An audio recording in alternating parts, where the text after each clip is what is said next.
Hello everyone, this is Frank Gamer, once again on voice chat. Today's episode we're talking about shared universes in games. And I'm joined by my guest Brody from Age Gam3rs. How's everyone doing? I would just like to say the fans of Frank Gamers are the best looking fans around. Someone prove me wrong? They are the best looking ones. I'm just saying. I don't want to brag, but it's true. I'm really jealous, you know? So, shared universes. This is a little complicated of a term, I guess. It's something that needs some explaining. So I think explaining it before we get into it is a good idea. Okay, so basically shared universes is you have an original game series, okay? But this universe this game series lives in can also be the same universe that another game series or movie series or book series or whatever series you have can live in. Early examples of that is Superman versus Batman. You know, they're actually they're in the same universe. They're on the same storyline. Gotham is next to Metropolis. You're right. And then, as things, went on, we start getting games that have same universes, and I'm sure there's books that have the same universes. I can't think of any right now, which is really bad. But no, there's books there's Mass Effect books. Elder Scrolls has book series, a couple of books actually. Right. There's a BioShock book that's really good. Two BioShock books that are really good. Ooh, I'll have to check that out. Rapture and the mind in conflict, the mind in struggle. I don't remember.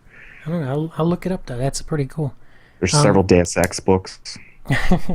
See, now I have to read that because I loved Human Revolution, but I think we've talked about this before. Oh yeah, I'm sure we have. So, with that in mind, it seems like they're becoming the standard for movies specifically. You mentioned Batman vs Superman. Marvel is the big one right now with the shared universe. Yeah, I'd say everything is being engulfed by this. You have TV series, you have TV series on Netflix, you have movies that fill up this universe and expand it. Do you think that it is a good model for entertainment? It depends. I'm going to use the example of Portal and Half-Life. Okay. So if you look at Portal independently, without looking at Half-Life or looking at anything else, it's a puzzle game, right? But now take away Portal for a second, look at Half-Life. It is a shooter, right? Yeah. It's a first-person shooter, and it's ranked one of the best first-person shooters by many. So, you wouldn't think that these two separate entities would have anything in common, except for they shared the same universe. Aperture, Science, and Black Mesa were bitter rivalries before, the Combine invasion. So it all depends on how, compact the universe is. Like, if we as a storyteller or game developer, will tell you that, okay, X, Y, and Z has happened, and that's all there is. There's nothing else that's happened in the entire universe, right? Yeah. But you can somehow figure in other storylines, like how Aperture fit into the Half-Life story. They were rivals, and we didn't know anything about that because that was before the Combine invasion, or even before the rift that caused the rip in time and space. So we don't really get a hold of that until the original Portal, when you can see in one of the conference rooms, a chart about Black Mesa, and then of course GLaDOS sings about it in Still Alive. Right. Yeah, that's interesting. It is a good point that it's not necessarily bound by genre either, because you think about shared universes. The Halo series comes to mind for me, especially in regards to games, because you have all of these games that are all basically first-person shooters, except the strategy game Halo Wars. You have that. I think there was something on mobile, maybe, but it isn't necessarily bound by genre though. So you have games, you have actually a couple feature-length movies that have been released. I forget what the newest one was. But Forward Unto Dawn, I remember seeing that. That They're all... wasn't too bad of a movie. Oh, it I'm not a was. huge fan of Halo to begin with, so I have a bias against it, but I enjoyed it. Good. Yeah, I thought it was really well done because I had always doubted that Halo could work as a movie, and you get that sense that many games will not work as movies, right? But that one Okay. actually pulled it off. I don't know. The big question, though, and we've been talking about games, universes that have other medium, right? Media sources, I guess, if that makes sense. What about something that isn't a game, something that starts out as something else? So the big example I can think of is Defiance. I don't know if you're familiar with Defiance, are you? A little bit. You can refresh me though. Sure. Sci-fi series. I don't remember what channel it's on. I want to say Sci-Fi. Basically, aliens invade Earth. Humans fight back. I think is essentially the Good theme. call, humans. Good call. Yeah, pro-human. That's always good. For the win. The thing is, the way they did it was they released the game side by side with the TV show. And as the TV show progressed, the game storyline progressed. So you were actually playing along with the story that the TV show was releasing. hmm It was very interesting and very well done. I can see it work in some cases, but most cases fail. I can see it work for like Telltale. Right. Okay. Telltale, Walking Dead, Game of Thrones. Ooh, yeah, Um, that's a good example. right, they were both very, very, very popular TV series, and now they're getting adaptations into that. But my major problem is I think Telltale is doesn't apply for most because they are a very story-driven game. Hmm. With a Telltale game, you're not going around, shooting things or building bases or, Yeah, collecting all the mana in the world, things like yeah, you're that. right. It's a story, it's a new story. Another good example for Telltale is Wolf Among Us. It's based on the Fable comics. Hmm. But back to my point on why I don't think most of them would work, active versus passive observing. Right. So let's say you have a book, okay? And the developer thinks, "Oh, this book would make a great, game." Well, you're gonna have to have choice in the game, Hmm. or you're gonna have a really bad game, and you're gonna have a really bad time.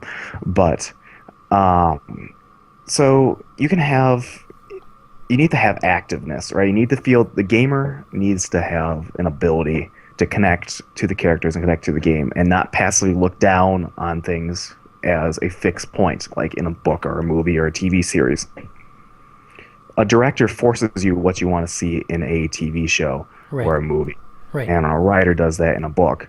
Meanwhile, you don't necessarily have to see what the director or video game developer has set in front of you. Yeah, and that's a very good point too. I know one of the issues with open world games specifically is that if you put so much storyline into a character on screen or in the game, that player can just kill that character, well, what was the point of all that? That's right. That interactivity, that customizable storyline that you have is completely down the toilet because your player just wanted to put an axe in someone's back. That's right. That's what happens. And so it's something to overcome if you want to do a shared universe like that. And I'm not sure how they could do it.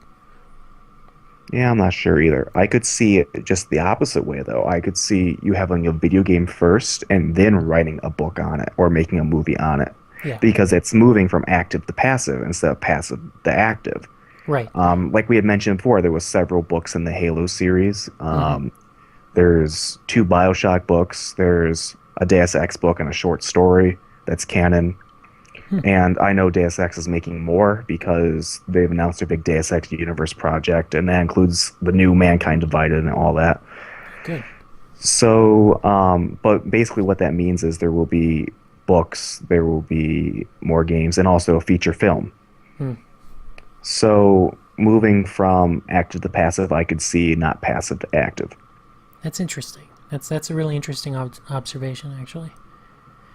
I'd never thought of it like that. But, I mean, if you look at the history of how they've done this across mediums like that, Mhm. it really does make sense. I mean, you don't see movies being made into games easily.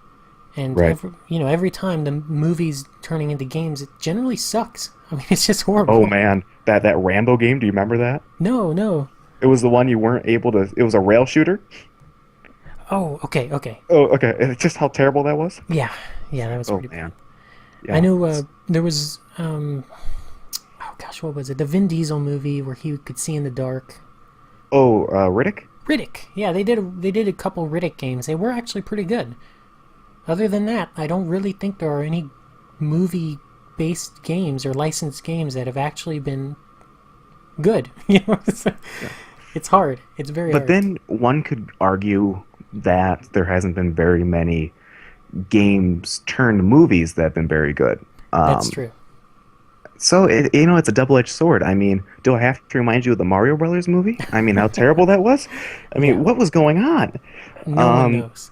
I mean, Nobody knows what they were thinking in that because I it's mean, if just you're, oh, out go of ahead. left field. That's what it was. Everything was just random. Well, here let's take something from the game and turn it into something horrifying and put it on screen. I don't But know what they were thinking. speaking of horror, though, look at Resident Evil. Okay, Hmm. now Resident Evil is kind of mixed, right? I mean, Right. I like to look at the first Resident Evil movie, the actual real people movie, avoiding the CGI ones for now. Um, but if you look at that independently, it's not a bad movie. Yeah, But it kind of throws the canon for Resident Evil out the window. that's true too. Introducing a whole new character and things like that, and things get progressively downhill. Now, I actually did enjoy the CGI movies, the ones that were animated, Hmm. because they're somehow much well written more. Or man, that's a really bad sentence. No, I know what you mean. They're written better, and you start getting to things like you're able to do more with animation than what you are with live actors. Hmm. There's an excellent scene in one of them that it's you start getting some of the super zombies and things like that from the later Resident Evil games, and they do this awesome battle, and I'm thinking to myself, this would never be able to be done in an actual Resident Evil movie, Right. or you could do it, but it would cost you so much, it would make James Cameron jealous. Well, you think about it, those CGI movies, especially like Final Fantasy VII Advent Children. I mean, Okay. that was really well done. I'm not a big Final Fantasy VII fan, but that was a really well done movie for what it was. And it's not. I think they have more freedom to conform to the game more when it's CGI like that than if they did it live action. Okay, yeah, I can That see that. Yeah, that would never have worked live action. Final No, Fantasy VII. heaven forbid, no. No, it would have been crazy. So, Mhm. the last question of this episode: what series do you think would benefit from a shared universe? I like how you say it's the last question, but this question might take the longest. Yeah, I know, and it's a fun Uh, question, and that's what it I is. love. I mean, it's just you could go so much. I would just firstly like to address one of my pet peeves. Sure. Um, can we just make System Shock 1 and System Shock 2 canon with BioShock somehow? Ken Levine, if you are listening to this, please can we connect it? I mean, it's all there. I mean, plasmids, tonics, um, you know, it's all there. I mean, all you need to do is just say, "Oh yeah," and 200 years after BioShock 2, System Shock 1 happens. Yay! Something along the lines of that. Right. It would I it would mean, be nice. you can look at it this way, like System Shock 2, or not System Shock 2, BioShock 2 sets up some interesting concepts, like with art, like with a true AI, Hmm. like an AI character. And isn't that what Showdown is in System Shock 1 and System Shock 2? Right. Yeah. Mhm. And that's the thing. So it could follow, and it could be, and I don't think it ever will be. No, and you know what a really interesting thing is? I've read somewhere that somehow Gone Home is canon into this somehow. What? Yeah. Really? How Oh, it does that was. even work? I don't know, but I was. It was a long time ago. I don't remember who had it. Was it Rock Paper Scissors Shotgun? I think it was. Oh, it could be. Um, it was an interesting article, and it really connects it. But then again, you could really, if you really want to scrape the bottom of the barrel, You could connect all the games with the 0451 password that is in, all the System Shocks, all the BioShocks, the Deus Exes, Hmm. things like that. Being the first one. And the question is, what does this have to do with anything, right? The 0451. Is it just like some kind of weird thing they're doing, or is it like some kind of secret code that, everything's actually being controlled by an organization called the 0451? Hey, who knows? Some kind of weird conspiracy thing. But getting back to reality, though, um, Sure. yeah, I kind of went on a tangent with that, didn't I? No, no, no. Um, It's interesting. That's the point, you know. like I said, I would like to see a connection between System Shock and BioShock. Yeah, Um, that would be fun, you know. And that's the thing. If they could actually do that, it would be interesting. But I'm not sure it could ever happen. but BioShock does something really interesting though with the introduction of Infinite, with the multiverses, that everything's constant and variable. So you could technically write everything off in a multiverse. See, that's the thing. So, I haven't played Infinite, so if you could explain that just briefly, it would well, be my question is beneficial. this: do you want me to ruin the game for you? Well, I'm already familiar with that, the fact that there is a multiverse. But other than that, don't try not to Okay. give away major plot details. Okay, so I'm gonna keep it as this. Fans, minor spoiler alert. Okay. Okay, so how that basically works is Elizabeth, due to the Lutece machine, because she severed her pinky in a Lutece machine, Hmm. which causes part of her to exist in a certain universe. I don't want to spoil it for you, and another one to exist in the Infinite universe. She's able to open tears naturally. Now, Luteces were able to do it with the Lutece machine itself, Hmm. which is something completely different. But basically, you're able to open rifts. And there's an interesting line that Lutece says, it's everything has constants and variables. So that's pretty much one of the background themes behind the multiverse thing, that every action you do can cause another series of actions in a different universe. I have a Hmm. quarter in front of me. I'm going to flip it. I flip it. If it landed tails for record's sake. But if it landed heads, it would, according to multiverse theory, would have created another universe. At which, is interesting if you think about, if you go on multiverse theory. I have a video explaining how multiverse theory works in BioShock. Hmm. Um, it's really interesting. But digressing I'll back, put a link to it. I'll put a card up. thank you. There was an interesting comment war in that video anyway about how religion works in Infinite. But anyway, Hmm. digressing back. Um, an interesting idea is, you never be able to know if a multiverse is being created or which multiverse you exist in, because that heads I landed, right? It would have created another multiverse that me and you are having the same conversation, but we wouldn't be aware that we just branched off from another multiverse. Hmm. So we have all these multiverses branching off from each other.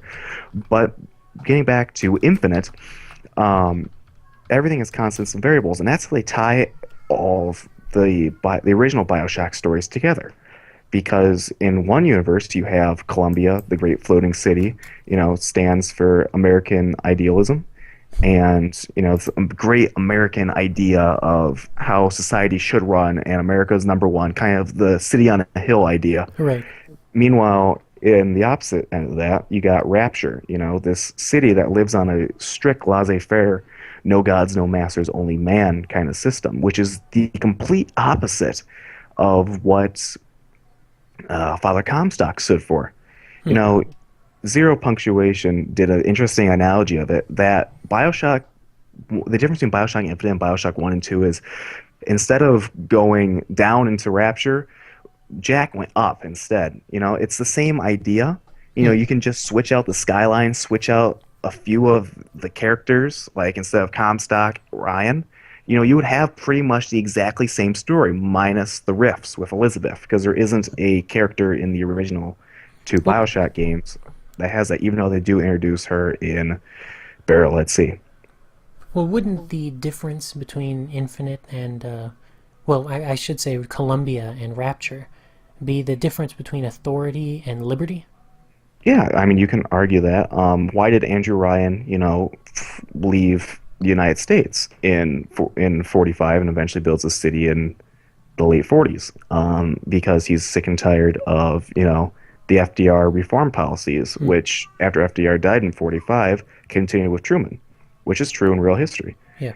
Also, he feared the communist threat, which is, the second Red Scare is right around the Right. corner, McCarthyism and things like that. But he also feared the reach of God, um, with the power of the Pope, in Catholicism.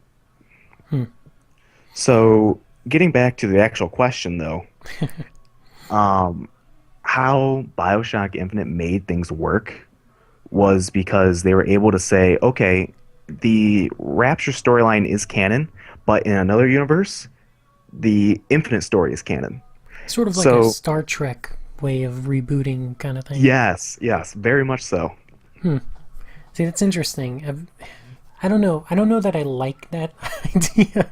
It's interesting because in Infinite, it sounds like you can cross between them, and Oh, that's yeah. fine. There was a great timeline that actually explained how everything works because you'll get lost actually playing it. You need to almost play Infinite twice in order to quite understand where all the jumps happen. Hmm.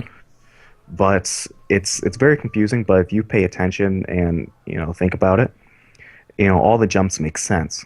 Right. So that is one possibility to expand a Right? universe. I can Or, see your point though. It's kind of a cheap way to get out of it. yeah, Uh, yeah. because you just say kind of, oh, all this is fine, but it really kind of happened in an alternate universe, so we're going to recreate the canon. Have fun, Well, that you was the know? big complaint from Trekkies when Star Trek came out. Was, well, what about my Star Trek universe? I mean, Right. they're not going to make any more movies because that universe is destroyed now. And they Hmm. said, no, no, no, that universe still exists in another universe. Well, not really. I mean, you just replaced it with a different one. Yeah, So it's difficult to deal with. I I know. don't know. So, if we're going to talk about Star Trek though for a second, are they going to somehow tie in some of the classics into the universe, like some kind of bridging the gap? Am I expecting, the actual Borgs from the original universe Yeah, yeah. into our universe or into this present Star Trek universe? Something like that Uh, would work, where it's actually connecting, and then the other universe is acknowledged in the current, I guess, right, canon as actually being real. I right. think something like that would help, but I don't know. Uh, That's a little off topic, but oh, it's fine. Like Doctor Who did something similar to that though. hmm, With in season two, yeah, season two, with the rise of the Cyberman. I mean, from the classic, from '67 to '88 was the original, Doctor Who, right, and then they rebooted in 2005, and they connected it in an interesting way that Doctor's from the universe that we live in, right? right, But he travels to another multiverse, and that multiverse is a completely different story of the rise of Cybermen. But when he gets back to our universe, it doesn't seem right away. Um, but you have two different factions of the Cybermen from the traditional universe and the Cybermen from the multiverse, the hmm. alternate universe, are fighting each other now for authority. That is interesting. So, I don't know. It's kind of that classic, dark Spock, dark Captain Kirk, and that Yeah, classic, yeah, the mirror thing. yeah, mirror, mirror. Yeah, it's interesting that they acknowledge that the other universe still exists, because that's what you need for a multiverse story to work like that. Right. And it sounds like Infinite did it well. Before I go on, is there a series that you think would be, you know, useful to expand beyond just a game, specifically a game series?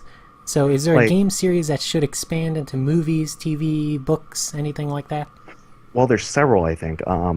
I think BioShock, first off, could be an excellent movie. And in fact, it was being produced. Did you ever hear the story about that? No, I didn't.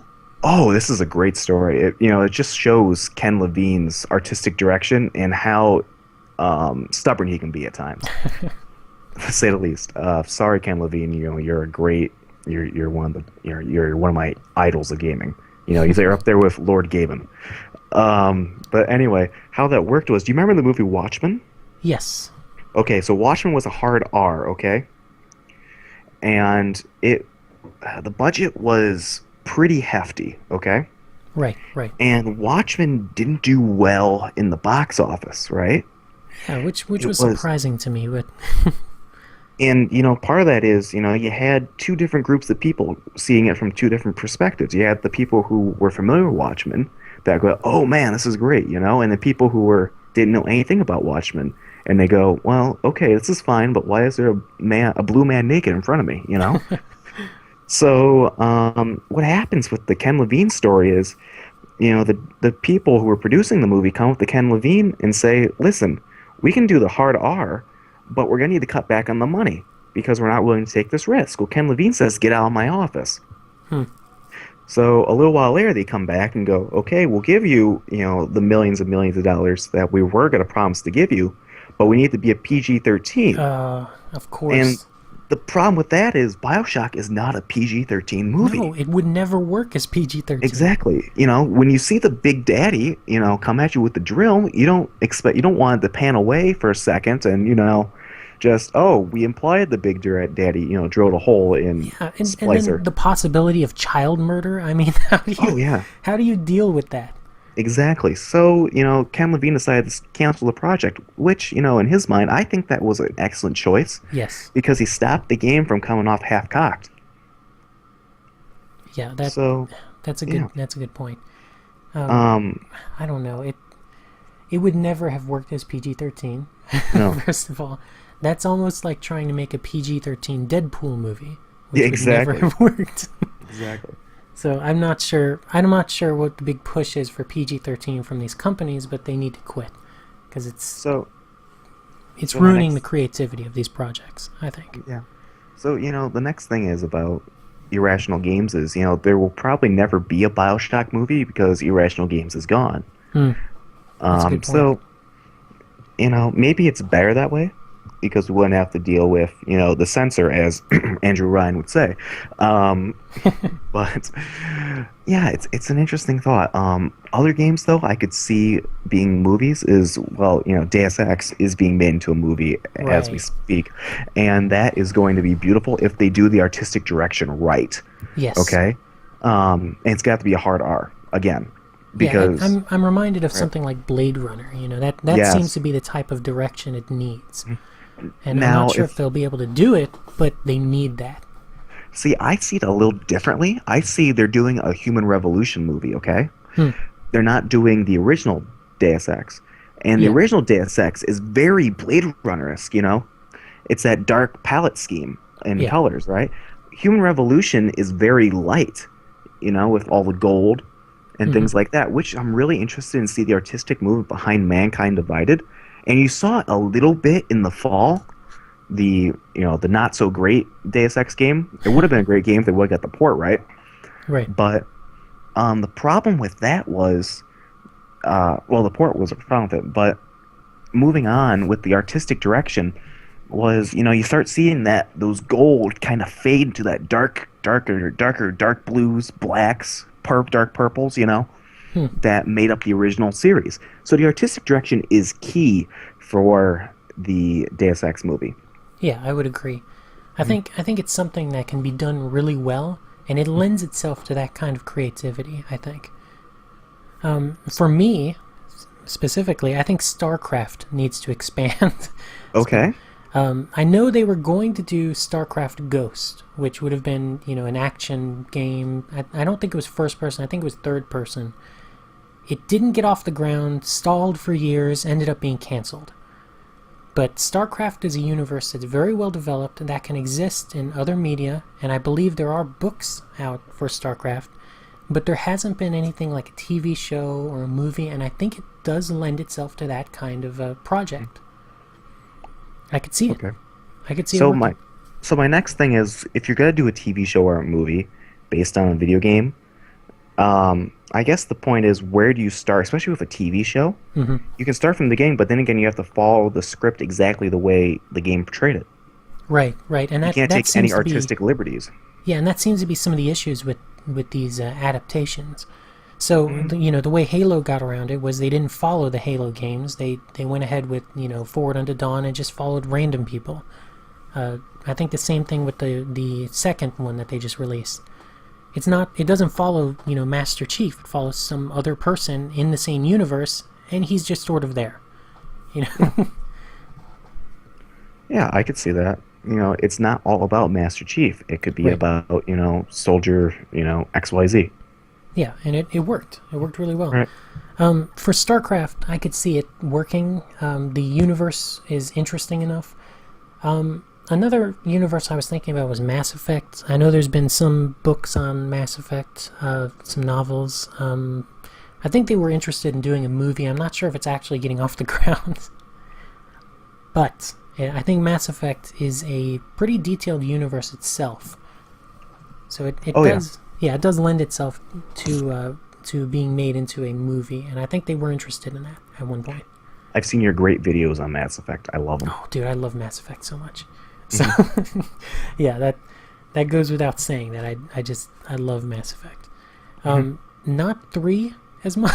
I don't know if you saw that video, Yeah, I but did. yeah, I do not like 3 as much as the other two. 2, I have learned to love 2 so much more than I did in the past, especially in light of the human nature video we had been working on. Right. But number 1 for me will always have a special place, and I think that one sort of establishes that world building that you need for a movie, because Right. that's how it'll work. And I think that's something that sci-fi needs to do well in a movie in order to take off, is world building. And if it doesn't do it well, it's just gonna flop. Right. Well, anyways, know- before we close out, is there anything Oh. else you wanted to say? Well, I just wanted to bring up, speaking of world building, Sure. Go ahead. the TV show Gotham right now, right, based on the Batman story. They did an excellent job building Gotham, and that's what it's all about. You got to believe that you are in, the story. Right. I mean, it's all fine and dandy, but you can have the best characters in the world, but as long as you don't have the perfect background, it's not going to work. It's like if they were going to make a BioShock movie, it goes back to, you have to get Rapture right. You have to get the failed utopia. If you're going to make a Deus Ex movie, it's going to be all about the color scheme and a little bit of that Blade Runner-esque moving into more Blade Runner-esque. Well, I've heard it said for BioShock specifically that Rapture was its own character. You hear That's that. interesting. Yes, I agree. I can understand the point that Rapture is his own character. It's a very... Ooh, that's weird if you think about it that way. I've heard I that know, right? before, but I've thought about it once or twice, but never extensively.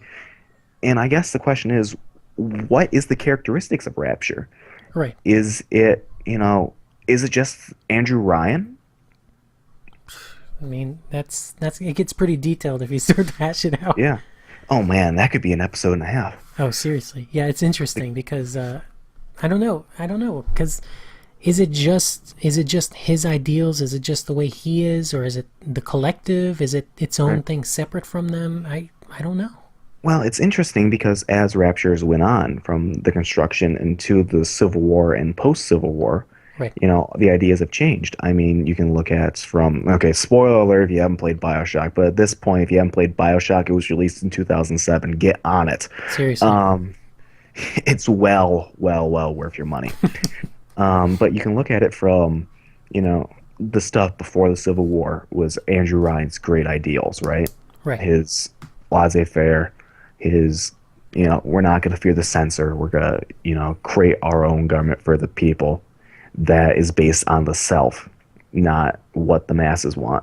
Moving away from, during the Civil War, being Fontaine / Atlas, it's the idea of it's still an idea of the self, only it's one person is in complete control of everything. That'd be Frank Fontaine. And his idea of how can I make money. Yeah.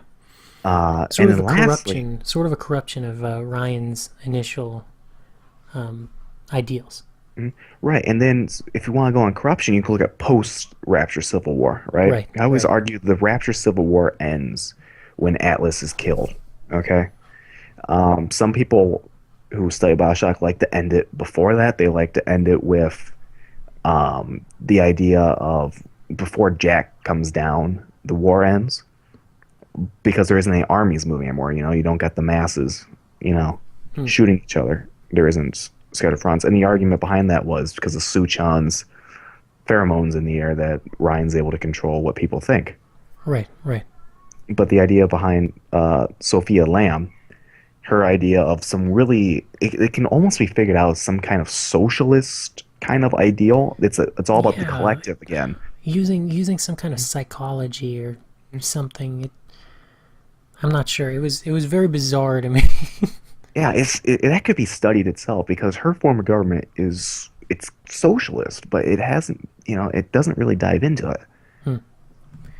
So, yeah, it's all about the world building. Right. The world building, and I think that's the key to a shared universe is getting that right.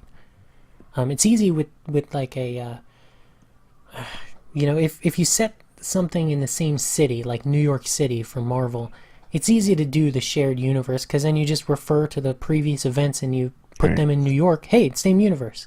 Then that's how they do it. Right. It's much harder for a science fiction or fantasy story Right. because they have to develop this universe in depth that you're not familiar with, the rules you don't know, characters you don't know. Right. You know, I like to compare it to setting a chessboard. Before you start the game, you set the chess pieces and you know the rules, and then you can play the game. Same kind of thing. right. Now you could do something along the lines of Command and Conquer if you want, the idea of you have a storyline, but what happens is you can alter that storyline and go back and change it. Like Red Kind Alert. Yeah, Red Alert, yeah. yeah, that's Soviets. interesting. Yeah, Um, I like that you because can argue to a point that's Majora's Mask, you know? that is true. Hmm. Um, I don't know. There's so many theories about Majora's Mask floating around. Yeah. Because you hear the theory like if it was the afterlife, you hear another it was his dream, it was an actual alternate reality. I'm not sure. Yeah. I think it was supposed to be up to interpretation, and that's what makes it such an interesting story. That's right. That's a very good point that, the developer can have this set agenda that players going to experience point A, point B, point C. They're going to feel, sad, happy, and sad again, right? Right. But that isn't necessarily true. You know, like bad example, BioShock again. When I killed Atlas, I was just like, the developer was probably like, "Oh yeah, you killed Atlas, you killed the bad guy. Life is good."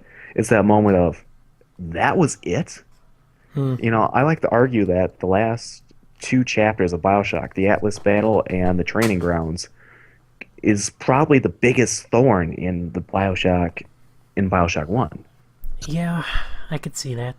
It But then isn't again, exactly satisfying, is what you're right. saying. But then again, BioShock 2 is based on training grounds, the idea of being a big daddy. So I don't know. Hmm. I don't know. I I don't know know. for me with Mass Effect 3, it was a big letdown because the entire series built up to it. If it had Hmm. been just that game that built up to that ending, it might not have been that bad Right. as a standalone game. But it wasn't a standalone game. It was part of a universe that built itself up and was so interesting to me that ended on such a horrible note originally.